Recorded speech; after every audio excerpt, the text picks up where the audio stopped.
Hello, everyone, and welcome to the Royals Rundown podcast presented by Royals Review. I am Jacob Milham, joined as always by Jeremy Greco, who is returning back to Carolina after his trip abroad to Georgia, not to the country, to the state. I mean, what's kind of weird is that in the United States, I do this drive every couple of months, honestly, from North Carolina to Georgia. And that is a greater distance than most countries can contain, right? Like if you're in England and you try and drive that far, you're not in England anymore. No, I'm pretty sure in England you could just throw a rock from one end from one coast to another.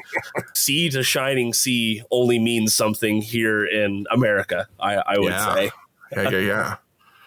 But we're not here to talk about geography. We are here to talk about the Kansas City Royals. But another place where you can keep track of all things Royals related is royalsreview.com. You can follow them on X and Facebook at Royals Review. And Jeremy, I will take my victory lap. I will take my trophy because it is finally x.com. Okay. It's no longer twitter.com. It's X. Yeah. I will still refer to it as Twitter. Thank you. I'll be taking no questions at this time. Oh, but we are recording this probably about 20 minutes after the last pitch in the Kansas City Oakland series, where the Kansas City Royals swept the visiting Oakland Athletics thanks to a 8-4 victory on Sunday afternoon, improving to 10 games over 500, their largest margin this season. They're on a 3-game winning streak. They've won 8 of their last 11. Like as the shirts say, the boys are playing some ball, Jeremy. How are we feeling, man? Here. I mean, it's the roller coaster that we've been on almost all year, right? Where we finished the Mariners series, and man, they played tough, but they lost 2 out of 3. And are they actually any good? And then they play the next team, and this time it happens to be the Athletics, and they sweep them. And they didn't just sweep them; they swept them convincingly, where the Athletics, I looked this up right before we started recording just to confirm this, did not lead at all ever in this entire series, because the Royals scored in the first inning every game and the Athletics didn't. Wow. Holy smokes. And then the Royals either hung on to those leads or at least never let it get more than tied after that. That is very, very impressive just for any MLB team, much less for the Kansas City Royals. Yep. This was also their first sweep of the Athletics since that historic 2015 season. So we're in the land now where we're starting to draw more comparisons with just the 2015 team. It's a good company. It's also scary company to have. 10 games over 500 for the first time since 2015 too.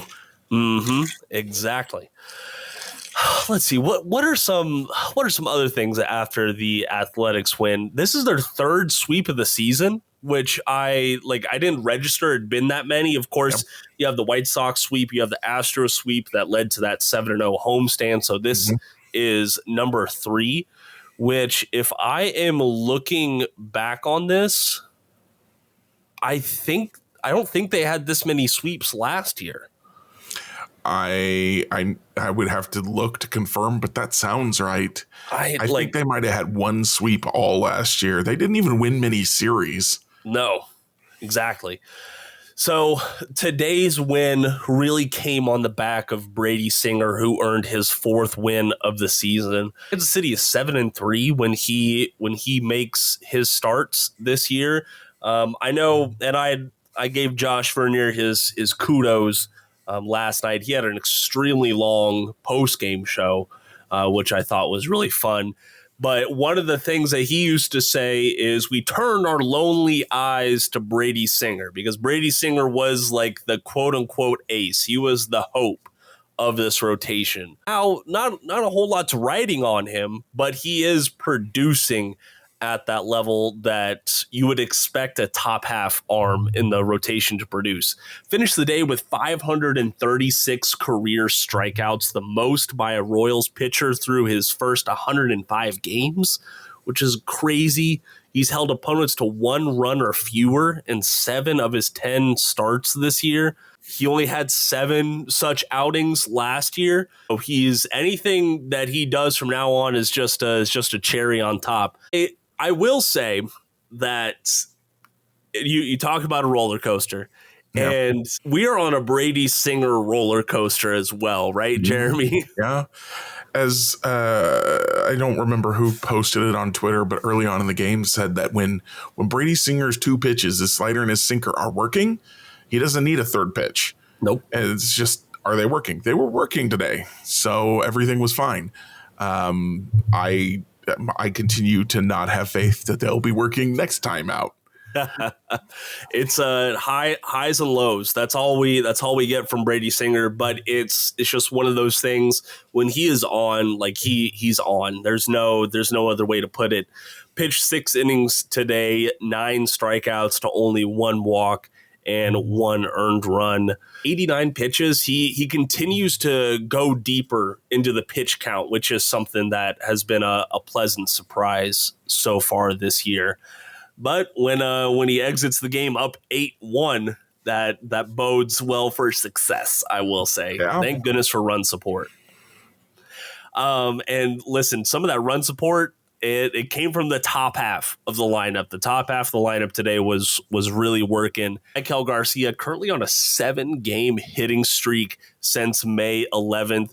Where he's batting 300, 9 for 30 with 4 extra base hits, 6 RBIs, and also scoring 6 runs of his own. Also got a stolen base, which I don't think people really give him credit for that. That's his 11th steal of the season, the 3rd most in the American League. Jeremy, what are you thinking about Maikel Garcia at the top? It just seems like whenever he's on, like that bodes well for success for the rest of the lineup. Yeah, so Maikel Garcia is kind of an interesting case because I pulled up his stats from after that awful stretch where he just didn't have a hit for like a whole road trip or whatever. Yeah. And since then, he's been slashing 295, 342, 420 for a 115 WRC plus, which none of those numbers are like eye-popping, but they're all reasonably good. Yeah. He's also stolen 7 bases without getting caught once. He has 16 runs scored, 16 RBIs, and that's in a 27-game stretch. Holy smokes. 33 hits, and this does not include today. I don't have today's stats included in here. So that would actually bump all these up a little bit. So he's been pretty solid. Now, the funny thing to me is when I shrink that down to just the 6-game hitting streak that he had before today, he has a 90 WRC plus. Yeah. He has 1 hit in each of those games, but today was a multi-hit game. Mm-hmm. And so, if that's the slump, is the 6-game hitting streak? That's okay. I'll take it. Yeah. He's been remarkably solid at the top of the lineup, and he's starting to show one of the problems he was having earlier this year, even when he was hitting well, was that when he would hit the ball on the ground, it was always pulled. And when he would hit the ball in the air, it was always to the opposite field. So then last night he pulls, or was it last night or 2 nights ago? 2 nights ago. I think it was 2 nights ago. He pulls the home run. Today, he pulls a double into left center off the wall. If he's accessing some of that pull power and forcing defenders to play him a little bit more straight up, that opens him back up to go the other way.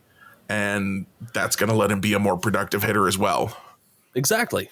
I couldn't agree more on that, Jeremy. And I don't think I didn't recall that. Like, that was his Achilles heel earlier on this year. And, maybe it still is if we zoom out and look at the past few games. But if he is succeeding in different ways other than just putting the ball over the fence, because like that is what was fueling his early season run, was the raw power.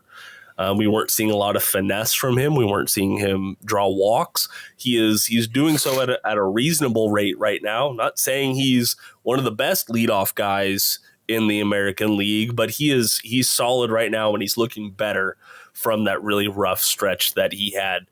the man behind him, Bobby Witt Jr., had another RBI today. We were on cycle watch early. I will say he had an RBI double in the first, then he had a 1-out triple in the third, and I was just like, is he going to do it? Is he going to get that single? And then can we watch for the home run? But unfortunately not, and that is A-okay. His extra base hits tied for fourth most in Major League Baseball, trailing behind Shohei Ohtani, Aaron Judge, and Kyle Tucker. Some good company. What'd you say? Just insane. Absolutely insane. They were talking about, I think it was in the first game during the broadcast, or maybe last night's game during the broadcast. They were talking Bobby Witt Jr. is just a tick off. He's just a tick off. And then, of course, he's got a double. He's got another double today, a triple today. Maybe he's not a tick off anymore. Maybe. And, the one thing that is still missing is the home runs. He's only had one home run in the last month, and he's still been an extremely productive hitter, even without the home runs. I do wonder if we might see just kind of a home run barrage come at some point in the near future. Which I get it. The Athletics aren't the best, but it just seems like this homestand so far has been exactly what this lineup needed. And Bobby was really struggling on the road. He really was, and struggling for his bar. Right. So it's good to see him be productive on the base paths and at the plate, and putting one or two over the fence against the Detroit Tigers, which we will talk about later on in the show. That would just be excellent and a good way to reestablish himself as an MVP contender. I'm not going to put him in the favorite. I don't even know if he's like a top 3 candidate right now as we sit, but he's still in the conversation. Salvador Perez might be. Yeah, Salvador Perez is getting slept on as usual, just casually being the AL's best catcher. Can we just stop for a second? We had the 2014 celebration this weekend, right? Mm-hmm. Salvador Perez is one of 2 players. I went and looked this up. One of 2 players from that 2014 team who has appeared in the big leagues this year. Wow. Liam Hendricks is hurt, so he might pitch in the big leagues later this year. But the only other person who's pitched in the big leagues this year is Aaron Brooks. Aaron Brooks had a start for the Athletics on Wednesday. Oh my God! That is the only other 2014 player, who appeared both for the 2014 Royals and in the major leagues in 2024. Holy Salvador Perez is out here. Maybe he's not even top 3. I don't know. I'd have to look at all the other stats, but he's in the conversation for MVP, and he's going to get some MVP votes almost certainly. And it's been 10 years and nobody else is even playing anymore. Yeah.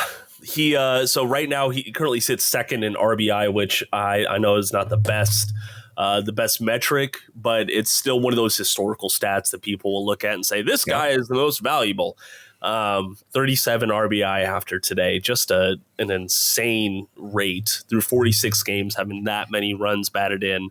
His 950 OPS, I believe it's 4th if I'm looking at this correctly, only trailing behind Tucker, Aaron Judge, and Juan Soto. So still good company right there to be with. I know Adley Rutschman was like the presumptive guy to take the AL catching crown. Right now, he's lagging behind a good bit at the plate. He's still doing great in his own right, but just not nearly as good as Salvi. Yeah. So we will. It's crazy to believe that just here in a little bit we're going to have to be talking about AL All-Star voting. Yeah, I was thinking I might write about that this weekend. Actually, I think that'd be great. Look at who's an actual All-Star contender. Sure feels like the Royals have 2 starters and a handful of guys who could be selected. I think they have at least 2 starting position players. That's what I'm saying. Okay. Yeah, I think I feel like there is a very high percentage that Salvador Perez and Bobby Witt Jr. are starters. The only problem is the Orioles also very good with Adley Rutschman and Gunnar Henderson. So they might not be.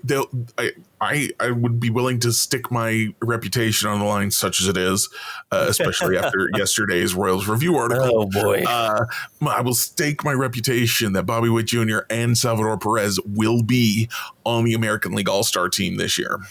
Okay. Hey, I couldn't agree more on that. Both of them, like right now, if it was the All-Star game tomorrow, like they would have to be. They would be major snubs if they weren't. I mean, Bobby Witt was a snub last year. It's not going to happen again. Well, so I think gets the votes just because he's so popular and he's been around for so long. Right. I was thinking of last year's All-Star debacle, because last year it seemed like, okay, there's not a whole lot of good Royals. Bobby Witt was solid, but he was off to a pretty slow start. If I recall correctly, where he was snubbed was they had to come up with a replacement, and they chose Julio Rodriguez over Bobby Witt. Maybe some of the details are escaping me.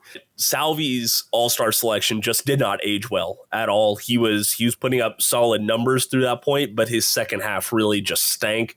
Bobby's, he ended up ranking 7th with MVP votes. So like he should have been the All-Star selection, but he's still chasing that first career All-Star appearance. It would be cool if it happened down in Texas, I would say. All right, Jeremy, anything I don't know if I want to talk about Matt Sauer, man. Should we? I mean, it's kind of an interesting proposition to me, because I think everyone can pretty much agree that he is not ready to be a big league reliever. So the argument becomes then, can the Royals afford to carry a reliever that isn't a big league reliever right now? Or do they need to give that spot to someone else? And it's an interesting question, because they do have plenty of opportunities. They had 2 opportunities this weekend to have a guy come in and give up a multi-run home run and still win the game fairly handily. And he didn't hurt them, and they got to keep him on the roster and say, look at this stuff. He could really be something special someday. But on the other hand, the guy warming up behind him once he gave up the 3-run home run today was Chris Stratton, who is, I think, at this point, the 4th, maybe even 5th most reliable reliever in the bullpen, which tells me that they really didn't want to go to MacArthur, Schreiber, or Zerpa today. And that's perfectly understandable. They all had to work pretty hard last night. Was it last night? Yeah, last night. Yeah, it was Saturday. All these days are running together for me this weekend. The Royals are just dominant the whole time. It's amazing. Which game is which? So it makes sense that you don't want to go to them, but Chris Stratton, I'm not super comfortable going to him in that situation. I would be happier going to Will Klein or Walter Pennington. So that's kind of the thing is Matt Sauer hasn't hurt us yet. Probably, though you can ask, are there other games where guys shouldn't have pitched or weren't ready to pitch and we had to use somebody else and we really could have used a good reliever, and Matt Sauer was just sitting down there going, well, you're not going to pitch me, and those are questions we don't have answers for. So I do think it's interesting. It's definitely a thought experiment. I don't know that anyone has a definitive answer as to whether this can keep going the way it is and be okay. Yeah, and that's if you look at Sauer's body of work, this is, if the Royals were prioritizing production, then I think Royals fans would be knocking down the door and saying, hey, send him to Omaha, offer him back to the Yankees, whatever you have to do. Just don't keep him in Kansas City anymore. But that potential that he does have is undeniable. It really is. He's a former starter in the Yankee system. I mean, he had a start where he had 17 strikeouts for goodness sakes. Like the guy can go, but he just hasn't yet at the major league level. And skipping AAA altogether, that's a tough thing for any pitcher. John McMillan made it look easy last year. And I had a background story on this. I had a piece come out for Kings of Kaufman this morning, and I was not expecting such a negative backlash to it. Like, oh, well, he's a low leverage guy, and he's the guy that is worth keeping around for the potential. And it's just like you look at his weekend, you look at Friday, and then you look at Sunday. Sunday, I don't have his Friday stats pulled up here, but Sunday, he only pitched 1 inning, the top of the 9th, allowed 4 hits, 3 earned runs, 1 home run, no walks, and 1 strikeout. Like, I don't want anyone in my bullpen doing that. Yeah. And it only makes things worse when there are guys in Omaha who are producing at the level that we want, and they're just still stuck there while Matt Sauer is up here. Yeah. So I guess that's probably all I got to say on that. I will say I was trying to look at, okay, what are his peers doing? What are the other Rule 5 draft picks doing? And I forgot that Spence, who pitched against the Royals, was the Oakland Athletics Rule 5 draft pick from the Yankees organization as well. And he's doing pretty good. He's been pretty solid. So maybe we just need to have a little bit more patience with Sauer. But I don't know, man. Keeping Sauer on the roster, to me, is not the most offensive non-move that the Royals have made so far this year. There you go. I like that. I like that. All right, let's go ahead and move on from the Oakland A's series and get on. Oh, hold on. I almost forgot. Vinny, congrats on the first career MLB triple. Bases clearing pinch hit triple. Very nice. Listen, anytime we could pinch hit Vinny Pasquantino for Garrett Hampson, I'm going to take that. Okay, it's a pretty good trade off if you ask me. And he wasn't pulling a sled around those bases. He was going. All right, buttoned up. Vinny is MVP Vinny. Okay, I think that's the tagline to go with. This was just his second career pinch hit. Yeah. So it's pretty good body of work. Yeah, the post-game interview was just fantastic. I love when Vinny gets the post-game interview. Yeah. Because he's like, Joel is like, why is this team so good? Well, because we are, basically. Yeah. He's like, we believe in each other or whatever. I loved how he's like, I put in like 15 minutes. He came out there, he pinch hit, then he got pinch ran for, and he was already showered and back out. And then he, of course, got the Gatorade showers. Probably regrets taking the early shower there, but he's like, I put in a good day's work and can't complain. I mean, an RBI, 3 RBI triple is a good day's work, even if you had multiple at bats, I think. Yeah, this was just the fifth time. This was the 5th time this season that Vinny has had 3 RBI or more, in the 3rd time in his last 11 games, which is pretty good if you do ask me. Let's go ahead and move on to the Detroit Tigers, because I know, Jeremy, we're looking to that Wednesday lineup pretty eagerly, but we do have a Monday and a Tuesday matchup to get to first to close out the homestand. The Tigers, I'm not saying they're bad. They are sliding a little bit. We're starting to see more of a gap open up between the Royals and the Tigers in the standings. I will pull that up here in a moment because I don't have those numbers in front of me. The Twins got swept by the Guardians this weekend. Yes, that they did. I was very surprised to see that, because the Twins were looking pretty resurgent after that winning streak that they had, but ever since they lost that, they've been so-so. They've been okay, but they haven't been what we expected. Yeah, so the Royals didn't gain any ground on the Guardians, but they did get some breathing room between them and the Twins. Yep, and that is just as valuable. Speaking of value, I was scrolling around on DraftKings, and one of the bets that they have is not just division winners, but division top 2 finishers. The only people, or the only teams with favorable odds, were the Guardians and the Twins, if I recall correctly.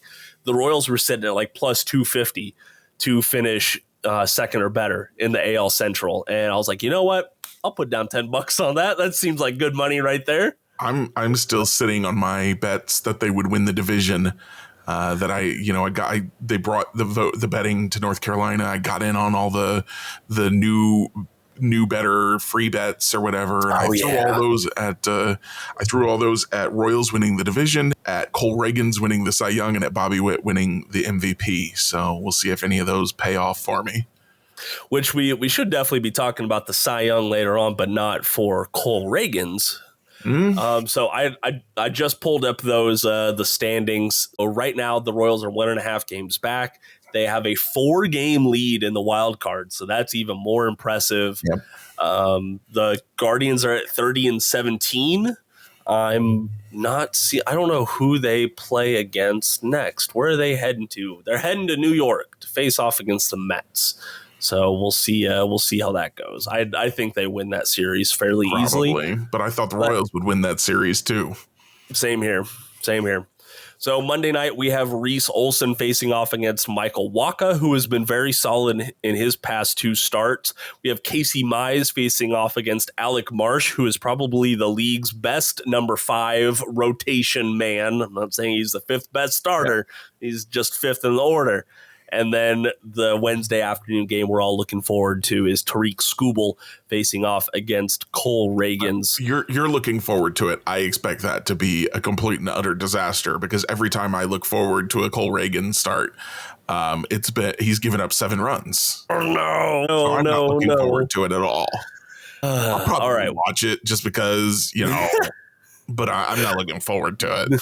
I think it's like when you get to the pivotal parts of a baseball game and it's like, oh, I'm just going to close my eyes. Tell me how it goes. And that's going to be you for the whole Cole Reagans start. This is sarcasm, everyone. For those of you who, when I'm sarcastic, it's hard for you to tell.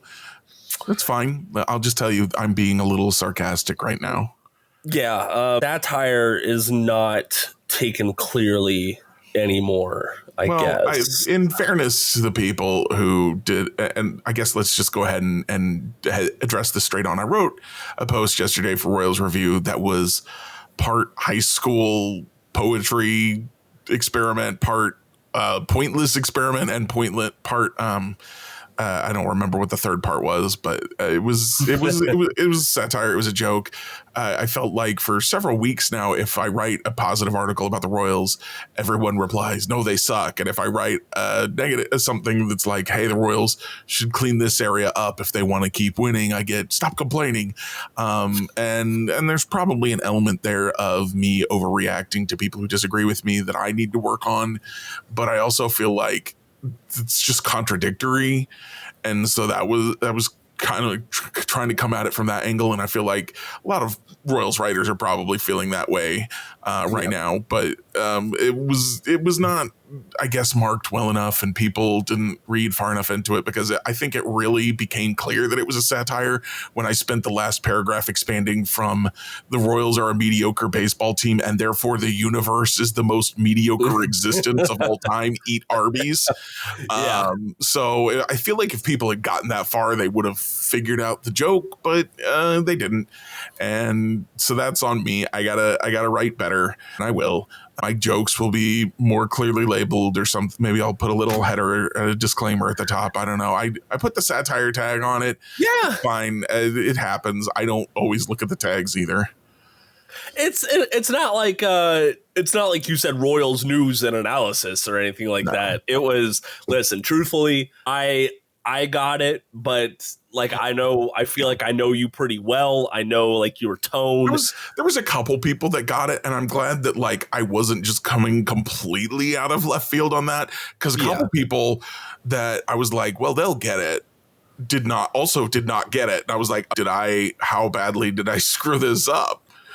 And it was, you know what, not every joke or every, piece of satires is going to land. Yeah, and no, I thought it was good. That's a thing that comedians deal with all the time. And what's funny to me is that the comedians deal with that all the time, and they tell these jokes. For example, that guy who was on Seinfeld, who played Kramer, who then told a racist stand-up joke, and he's like, you got to tell jokes, you got to take risks. It's like, yeah, but you can take risks that aren't racist. I took a risk, it didn't pay off. We'll get them next time. Yeah, and you just keep it moving. And also, it wasn't racist, so I'm proud that I didn't write something accidentally racist. Yeah, there wasn't anything racist, sexist, misogynistic, nothing in there about all that. So I think there are risks to take that aren't those things. It's crazy. It's insane. This is 2024, and there's still uncharted lands to be taken in Royals coverage, which I can assure you that, as Jeremy proved, the best place to find those uncharted Royals coverage lands is at royalsreview.com. You can also follow them on X and Facebook at Royals Review. Yeah, man, it was. I'll say this one last thing about your piece before we move on. Yeah. I just think there was a whole lot of folks that didn't get past the headline and didn't even give it a chance. And it does. I know that. I know that that's what happens. And so it's on me to figure out a better headline. It was not a great headline. So I'll do better next time. But let's talk about the Tigers, because the Tigers we say this every time. This is an interesting series. This is an interesting stepping point for the Royals. And this time they're at home, where they have played much better this year. They've played 500 on the road, so that means they're 10 games over 500 at home. So if the Royals don't win this series, that will be a serious concern. Yeah, especially because the Tigers are now sliding. The Tigers are not as good as the Royals. Fact. End point. That's all there is to say. So the Royals need to win this series. I would love it if the Royals swept the Tigers. That would be amazing. If the Royals sweep the Tigers, it's going to be hard to get me down for a little bit, I think. But if they don't win this series, even winning the next series will be like, okay, well, at least it's not the end of the world. But man, come on, beat the Tigers at home. Yeah, and I will say this. I remember growing up, when I first started like really comprehensively watching baseball, I remember the Justin Verlander and the Max Scherzer rotation that was in Detroit. Like that was all I wanted. Was I just want the Royals to beat the Tigers. Like I was very simplistic about it. Absolutely. And that still remains. I'm just a child in my baseball knowledge still. I know that Max Scherzer and Justin Verlander are no longer in Detroit, but just beat the freaking Tigers. Let's look at some of their numbers ahead of this series. They're 5-5 in their last 10, so they are playing 500 ball. Just not in a convincing fashion. They are on a 2-game winning streak, sitting at 23-22. We talk about the expected record for the Royals so often, so I feel like I have to point out they should be 2 wins better according to MLB's expected stats. So 25-20 is nothing to laugh at. Something that I have underrated though is much of the Royals' success so far has been limiting scoring from the other team, not scoring themselves. Their pitching has been on point. As much as we complain about Brady Singer or Michael Wacha or the bullpen, the pitching has been very, very good. It has been. It's been extremely good. They've only allowed 166 runs this year. Versely, the Tigers, they've only allowed 170 runs this year. So they do limit the opponent's offensive attack. I think the lineup really does need to prove that they can succeed against this starting 3 and the bullpen, which has been consistent, if not like shut down. You know what I mean? Yeah. So if Vinny and Bobby are back and Michael and Salvi are still here, they're gonna find a way to score some runs. Of course, then Nelson Velasquez will bat 5th and pop up and strike out and the threat there. But you got to take what you can get. Yeah. One more important thing of note: the Tigers actually have a winning record away from home. They are 13-9 on the road, which is very surprising. We'll have to check in on their game against Arizona later on, because I think they're going for the sweep today against the Diamondbacks. And of course, as I say that, they're currently trailing in the top of the 6, 4-2. So we will see how that goes. Jeremy, any closing thoughts on the Tigers before we move on to your favorite left-handed pitcher? I'm excited for the pitching rotation. Brady Singer's the only one who scares me right now out of the Royals rotation. So I feel like these games are all going to be competitive.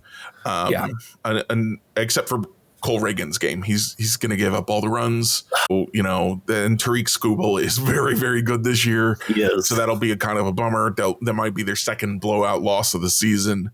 But if they win the first two, that'll be okay. We're just fine. We're just fine if they win the first two. Which I do feel like we have to give kudos where they're due. Tariq Skubal has lived up to the hype and more so far this year. For the sake of baseball, I hope that he stays healthy, and I hope that he continues it over the year. Yeah. Just if he has one or two like 5-run games against the Royals, I would be a happy man. Yeah, I don't think anyone in Kansas City would complain. No, I know I wouldn't. All right, let's go ahead and head on down to AA Northwest Arkansas, where Kris Bubic is on rehab assignment. And he is looking pretty solid, if I do say so myself. But Jeremy, you have been the Kris Bubic truther for the entire time we've had this podcast. Yeah. So please tell us about what the lefty is doing for the Naturals. So Kris Bubic made his first rehab start for Northwest Arkansas today. His rehab got shifted there over the weekend, pitched 3 innings, gave up, I believe, 1 hit, got 3 strikeouts, no walks, no runs. Hard to find anything to complain about in a start like that. I watched the highlights of the strikeouts, high fastballs on 2 of those, which is an interesting thing for him that I think a lot of people are weirded out by him throwing high fastballs because he doesn't throw very hard. But because of the effectiveness of his off-speed stuff, which is something I've actually been kind of noticing from the rest of the Royals recently, and I'll get to that here in a second, the high fastball can play up because they're just not looking there and they're not ready to catch up to it.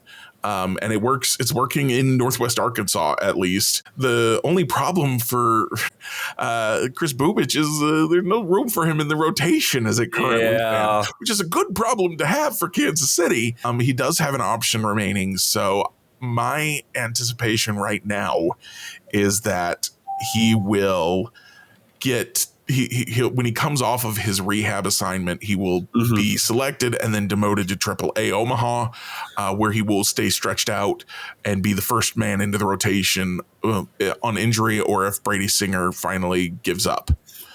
Yeah, and that is we've seen the value with having depth, ready to go starters. With Alec Marsh's 2 missed starts, we got to see one from Jonathan Bolin and one from Daniel Lynch. And I know, at least from the Bolin start, like, we weren't feeling great about that. We're like, oh, we really miss Alec Marsh right now. Yeah. I would love to see how the Royals handle someone goes down, Kris Bubic comes back and is just absolutely dominant, and then that person who went down is ready to come back. And like, how are we going to handle this? Is this a 6-man rotation? What are we doing? Yeah, it's a good problem to have. It is. And it's especially a good problem to have right now with Jordan Lyles still completely missing in action.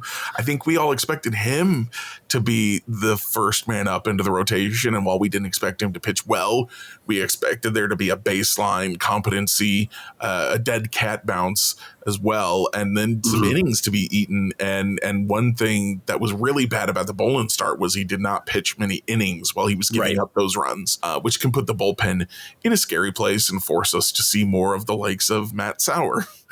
And it did put the bullpen in a weird spot, but then it also had ripple effects from there. So like this is more of the further not unproven value, but the unmeasured value of a good rotation. Kris Bubic absolutely looking great. He looks under control, which is something that not only has been a problem for him in the past, but is also a problem once we see guys come back from Tommy John. You know, it takes him a while to get back that command and control, and it looks like he's pretty solid. So we'll see how his next few starts go, at least. They've got a couple weeks before the rehab assignment ends, and for him to build up more stamina. So we'll see some more starts from him. Probably he'll go up to Omaha after another start or two, and then they'll have choices to make, and the whole starting rotation situation could be completely different by then. That it could. Yeah, we could be in a very, very different spot. Let me try to find his their injury list, because if I recall correctly, he is eligible to return on May 27th. His rehab assignment started on May 7th. So the Royals have to figure out something by June 6th, if I'm doing the math correctly. I think that is correct, yes. 30 days for a pitcher on their rehab assignment, 20 for a position player, if there is any confusion. So Carlos Hernandez, they're about to have to make a decision on him too. And I do wonder if one of the reasons they're holding on to Sauer is because they know that they're going to have to clear a 40-man spot for Hernandez, and that might be the easiest one for them to do, whether that is sending him back to the Yankees or waiving him, trading to the Yankees for him, and then putting him in the minors, off of the 40-man. Yeah, and I will say there are a few guys outside of Sauer that could be quick to go. It feels like it's been a while since we've seen Tyler Duffy. Yeah. So he could be a guy quick weekend. Yeah, that's true. Here, let me get up to the bullpen usage so I can make sure that I'm not in the wrong here. Yeah, we haven't seen him since May 15th in the Seattle series finale. So that is interesting. And I know there are still folks out there who are ready to see Will Smith go, even though he's retired.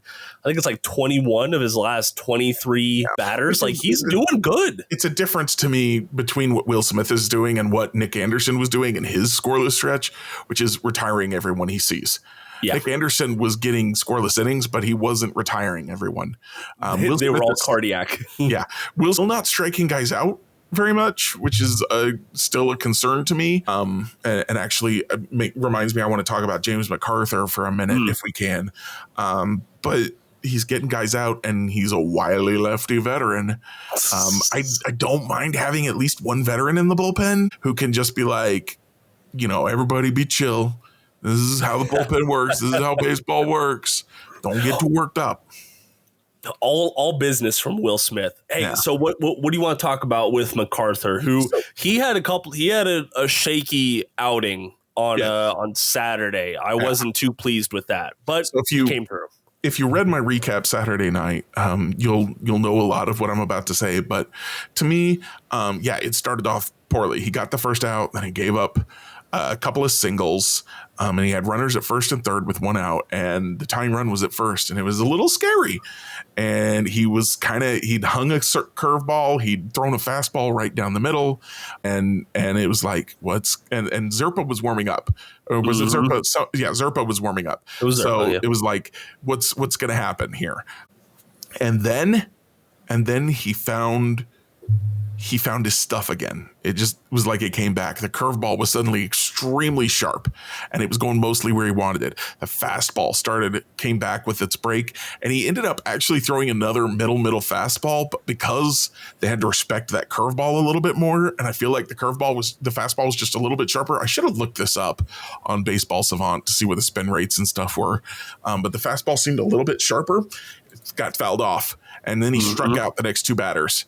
So it honestly, and they were talking about how he talked to Wade Davis the night before about how to close and how to approach a situation where you're kind of getting in a jam. And it kind of reminded me of Wade Davis and Greg Holland a little bit. I know people remember how dominant they were and how low their ERAs were, but there were games when those guys just did not have their control, and they would walk the bases loaded and then strike the next three guys out.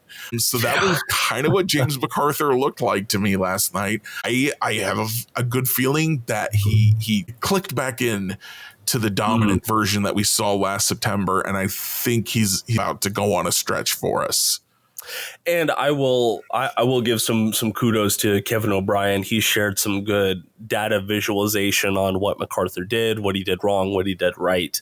But what he shared, it made me think about the fact that we saw some of that emotion, some of that fire from MacArthur on the mound, which that's one thing I love about Schreiber. Is we see that fire from him. MacArthur is usually all business, but in this rough stretch, it was good to see him cap off, like truly celebrate a good outing where he rose up past his mistakes earlier on in the inning and got the job done at the end of the day. I do also, before folks pan us for being wrong, we were thinking of the Seattle save where MacArthur was struggling and Zerpa was warming up behind him. Okay. I am, because Zerpa pitched before MacArthur That's on right. Saturday night. I could have sworn Zerpa also pitched last night, so I'm misremembering something here. Yeah, so I can't remember who's warming up behind him, but it does feel like there is a short.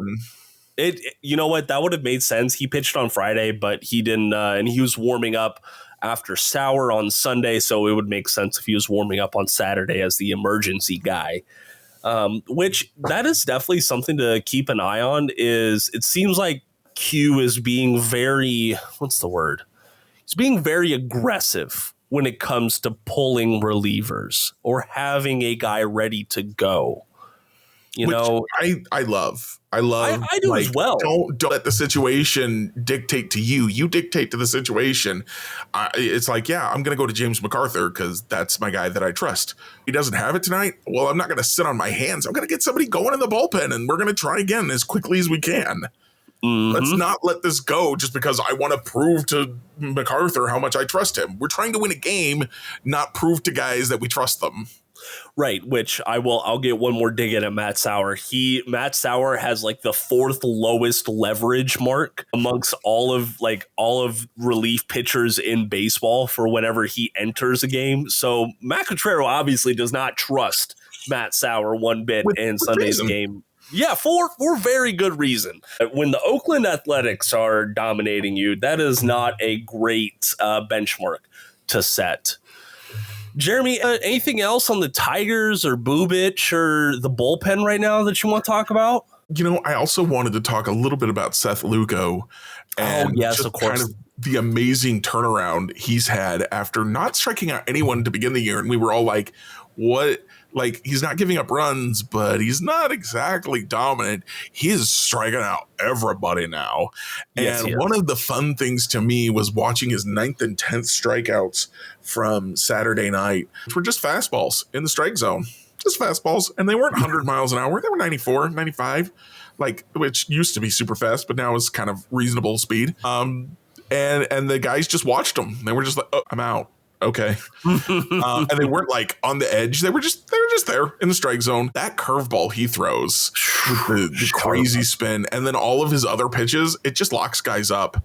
They just don't know what's coming. And he is unlocked. He was good last year. He's unlocked something this year in conjunction with the pitching coaches. I just have nothing but good things to say about Brian Sweeney, Zach Bove, and everybody on the pitching coaching staff for the Kansas City Royals, because these guys, they just keep looking even better.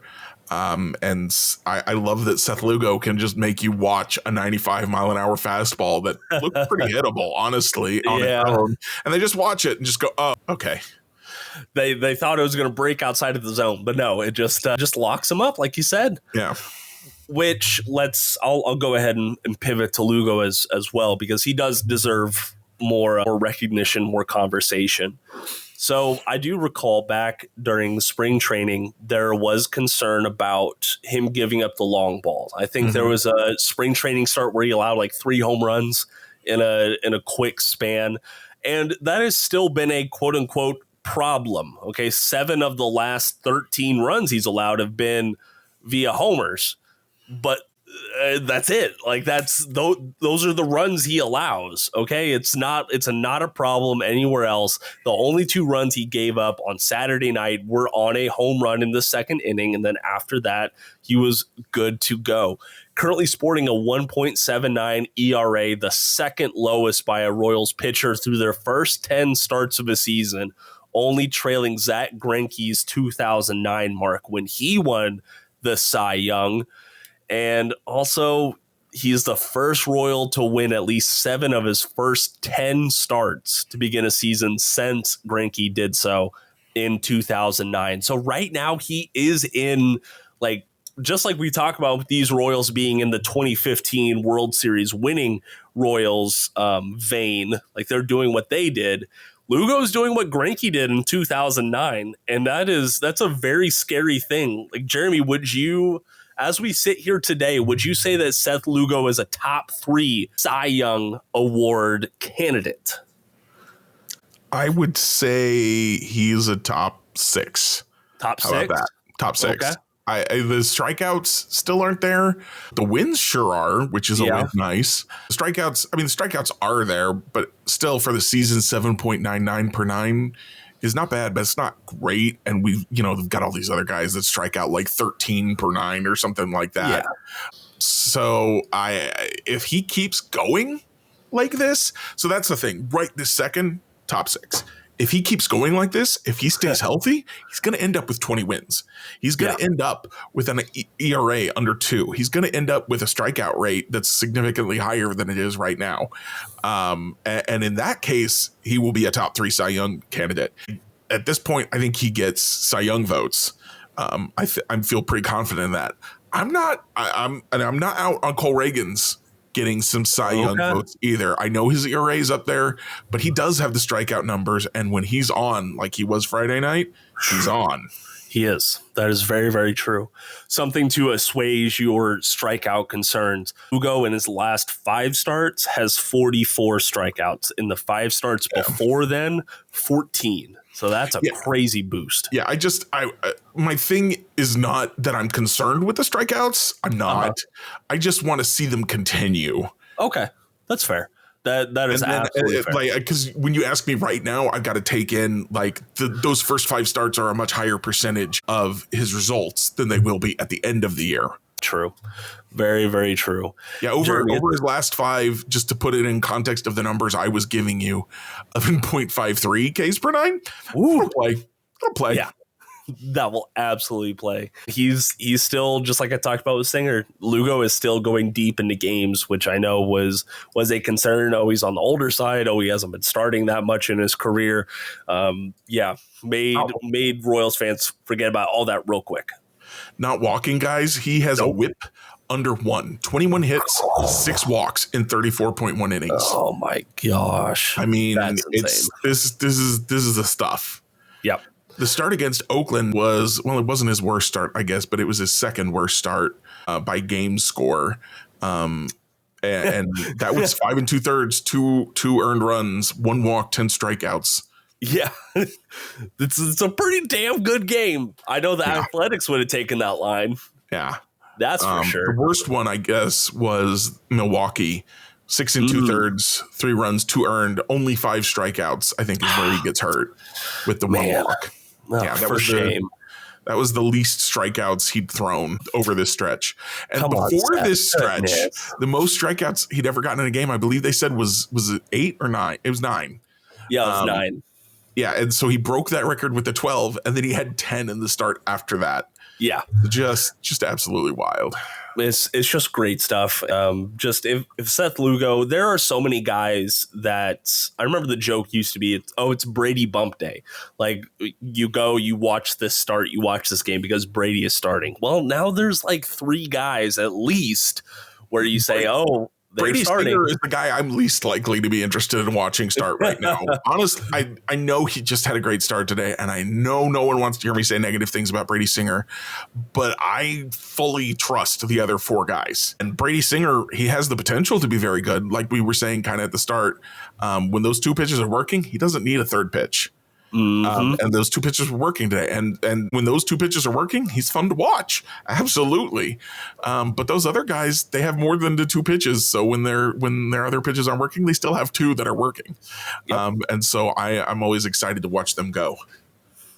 I like it. All right. So let's go ahead and move on to the Spotify Q&A responses before we do our reviews. So if you're listening to us for the first time, go check us out on Spotify.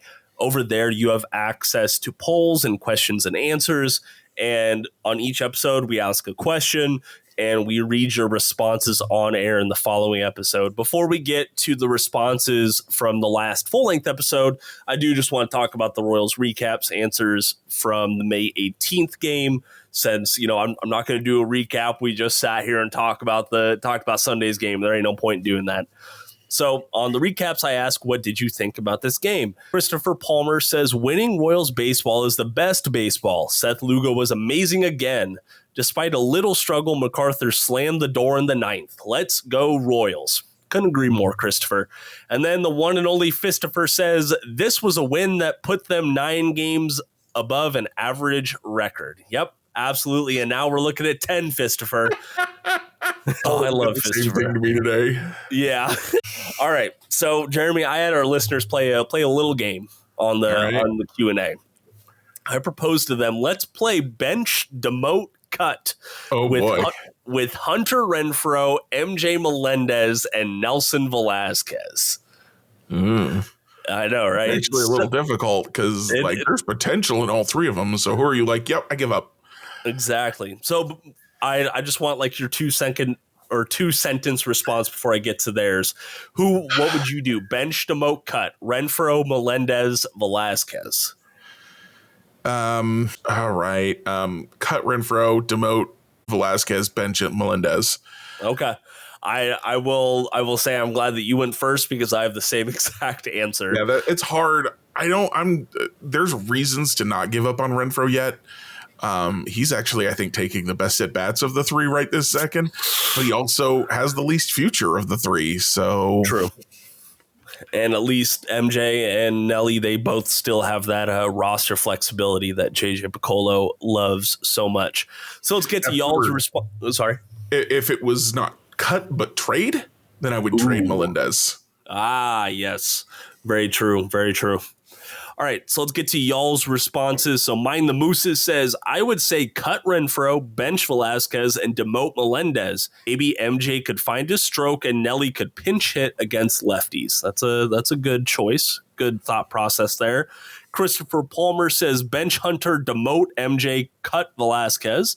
Corey Michael says, bench Nelly, demote MJ, cut Renfroe, trade for Luis Robert or Jazz Chisholm, please. I don't know if either one of them. If we got to add one of them to the lineup, I'd feel pretty happy, honestly.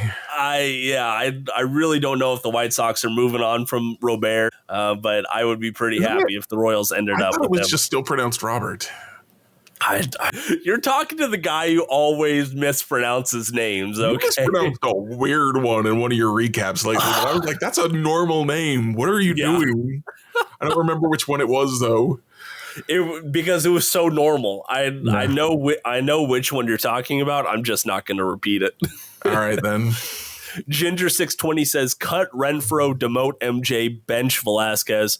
MJ may benefit from facing some AAA pitchers for a while. Nash Fan Sam says, demote MJ, cut Hunter, and bench Nelly. Eric says, give them 2 more weeks each, then demote all of them unless we see some signs of life. Eric, I don't hate it. It's not possible, but I don't hate it. Jack says, bench Renfroe. I know he sucked, but you got to keep Renfroe up. Demote MJ and cut Nelson. Royal Rupert says, Hunter cut, MJ demote, Nelson bench. And then Fistifer rounds it out by saying, demote Velasquez. Too many strikeouts. Bench Renfroe. He can hit on occasion and we need a pinch hitter. Play Melendez. He has good speed and decent defense, which is why I stray towards bench MJ in this scenario, if we had to, because MJ is still playing good outfield defense. He has that redeeming factor, if you will.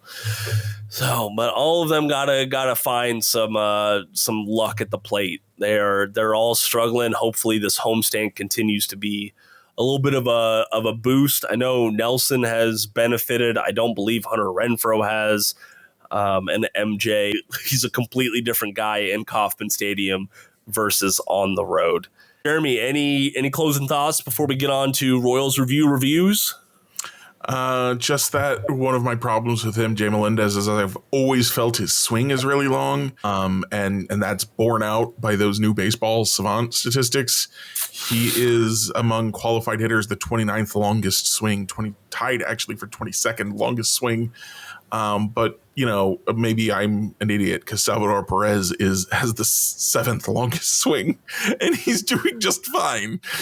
That's listen, it is. What were we saying last time? I think we're still learning how to read these stats and correlate them to things. But yeah, MJ just got to find something. He really, really does. Jeremy, I'll go ahead and start us off for reviews tonight. I just have a quick one. I want to give kudos to the Arizona Diamondbacks, who are bringing back their ballpark summer pass presented by Bar S. So they did this last year, I think. Basically, what it is you get a ticket to all 40 home games from June through August for just $179, which that's $5 a game. That's a pretty good bargain if you ask me. Plus, they still get access to the promotions. It's not you only have these games, or these games are blacked out is what I'm trying to say. No, you get access to all of them, which is very, very good. You get the opportunity to upgrade seating locations each game after first pitch, so that's pretty cool.